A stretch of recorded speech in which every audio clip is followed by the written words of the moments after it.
नमस्कार साथियों, incarnation classes में आप सभी का बहुत बहुत स्वागत है। आज के मनोविज्ञान का पहला क्लास है, तो ये क्लास जो है बहुत ही महत्वपूर्ण है। इसको बहुत ही अच्छे से देखिएगा, ठीक है। इसमें क्या होता है कि 50 नंबर का ये क्वेश्चन आता है मनोविज्ञान का, जो कि स्कोरिंग सब्जेक्ट होता है, ठीक है। चलिए हम शुरू करते हैं। सबसे पहले मनोविज्ञान होता क्या है। मनोविज्ञान का शाब्दिक अर्थ है मन का विज्ञान। यह लैटिन भाषा के दो शब्द साइकी तथा लोगस से बना है। साइकी का अर्थ होता है आत्मा तथा लोगस का अर्थ होता है अध्ययन करना, अर्थात साइकोलॉजी का अर्थ है आत्मा का अध्ययन करना, ठीक है। साइकोलॉजी का अर्थ होता है अध्ययन करना, या आप कह सकते हैं मन का अध्ययन करना या मन का विज्ञान, ठीक है। इसे कई जो मनोवैज्ञानिक अपना अपना अलग अलग तरीके से अलग अलग नाम दिए। जैसे मनोवैज्ञानिक के लिए साइकोलॉजी शब्द का प्रयोग सर्वप्रथम रुडोल्फ गोइकले ने अपनी पुस्तक साइकोलॉजिया में किया था, ठीक है। मनोविज्ञान का जनक अरस्तु को कहा जाता है। अगला पॉइंट है, आधुनिक मनोविज्ञान के जनक विलियम जेम्स को कहा जाता है। यह जो पॉइंट वाइज जो क्वेश्चन, जैसे मनोविज्ञान का जनक जो अरस्तु को कहा जाता है, यह क्वेश्चन बहुविकल्पी में पूछा जा सकता है, ठीक है। और यह भी क्वेश्चन पूछा जा सकता है बहुविकल्पी में कि आधुनिक मनोविज्ञान के जनक कौन है, तो कौन है, विलियम जेम्स, ठीक है।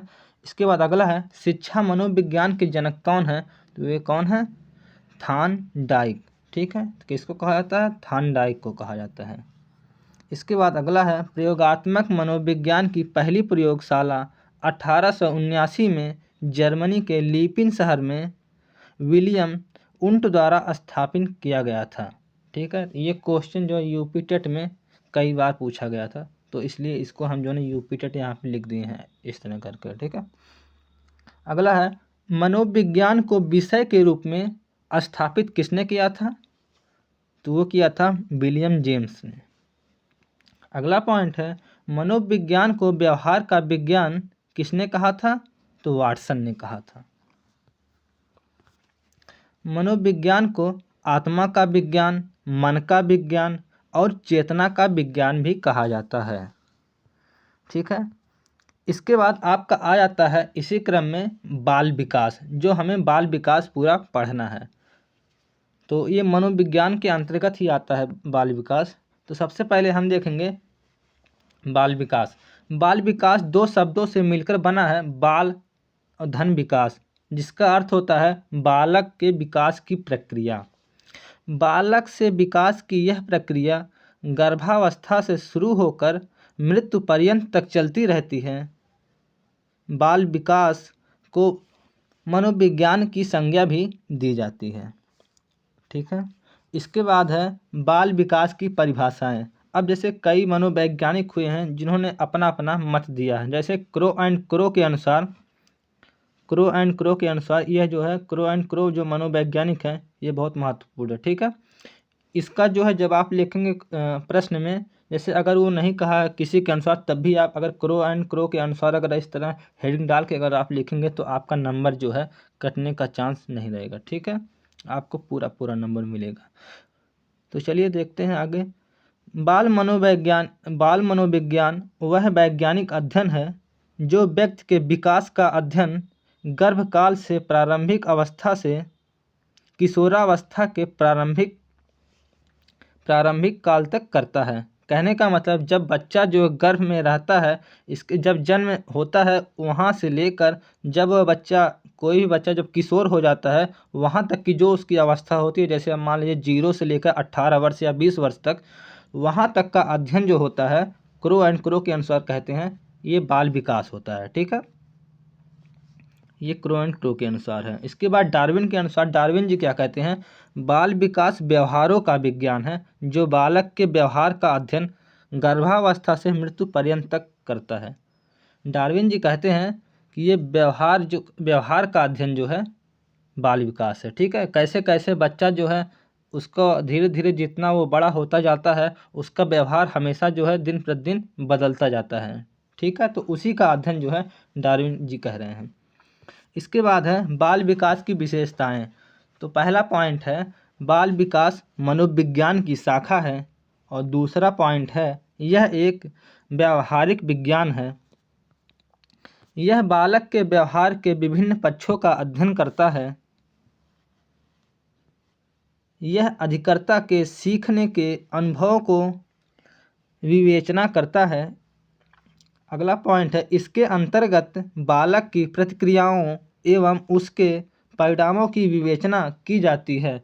यानी कि कहने का मतलब जितना भी बालक जो भी अपने शिशु अवस्था से लेकर किशोरावस्था तक जो भी वो उसके अंतर्गत परिवर्तन होता है, चाहे वो मानसिक हो, चाहे संवेगात्मक हो, चाहे वो शारीरिक हो, इन सभी का अध्ययन जो है किया जाता है। ठीक है, बाल विकास में। तो चलिए हम देखते हैं, अगला है बाल विकास के क्षेत्र। तो बाल विकास के क्षेत्र में इसकी आवश्यकता एवं महत्व जो है पॉइंट वाइज है। तो जैसे पहला पॉइंट है बाल विकास की विभिन्न अवस्थाएं हैं। जैसे आपका पहला है गर्भावस्था, फिर शैशवावस्था, फिर बाल्यावस्था, फिर किशोरावस्था। ठीक है, इसके बाद अगला पॉइंट है बाल विकास के विभिन्न पहलुओं का अध्ययन किया जाता है। जैसे आपका शारीरिक विकास का अध्ययन किया जाता है, फिर मानसिक विकास का अध्ययन किया जाता है, फिर नैतिक विकास का अध्ययन किया जाता है, आपका भाषा विकास का अध्ययन किया जाता है। कैसे बच्चे का शरीर कैसे धीरे धीरे पहले छोटा था, फिर धीरे धीरे कठोर हुआ, फिर बड़ा हुआ, इस तरह जो है पूरा अध्ययन किया जाता है। इसके बाद अगला पॉइंट है बालकों की रुचियों का अध्ययन किया जाता है। बालकों के रुचियों का अध्ययन मतलब जब वो छोटा था बच्चा तब उसकी रुचि किसमें थी, अब वो सयाना हो गया अब उसकी किसमें रुचि है, इन सभी चीज़ों का अध्ययन किया जाता है। अगला पॉइंट है व्यक्तिगत भिन्नता का अध्ययन किया जाता है, क्योंकि सभी व्यक्ति एक समान तो होते नहीं हैं, सभी व्यक्ति में कोई ना कोई भिन्नता जरूर होती है, तो उन सब का भी अध्ययन किया जाता है। अगला पॉइंट है बाल विकास को प्रभावित करने वाले कारक।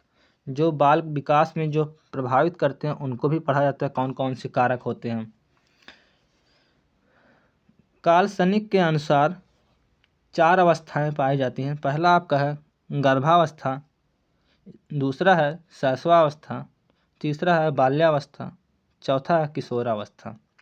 शैशवावस्था जो है 0 से लेकर 2 वर्ष तक है, और बाल्यावस्था को 3 भागों में बांटा गया है। पहला है 2 वर्ष से लेकर 5 वर्ष तक का क्या कहलाता है, पूर्व बाल्यावस्था, और 5 वर्ष से लेकर 9 वर्ष तक के वर्ष को जो बच्चे होते हैं उनको कहा जाता है मध्य बाल्यावस्था, और जो 9 वर्ष से लेकर 12 वर्ष तक के जो बच्चे होते हैं उसे कहा जाता है उत्तर बाल्यावस्था।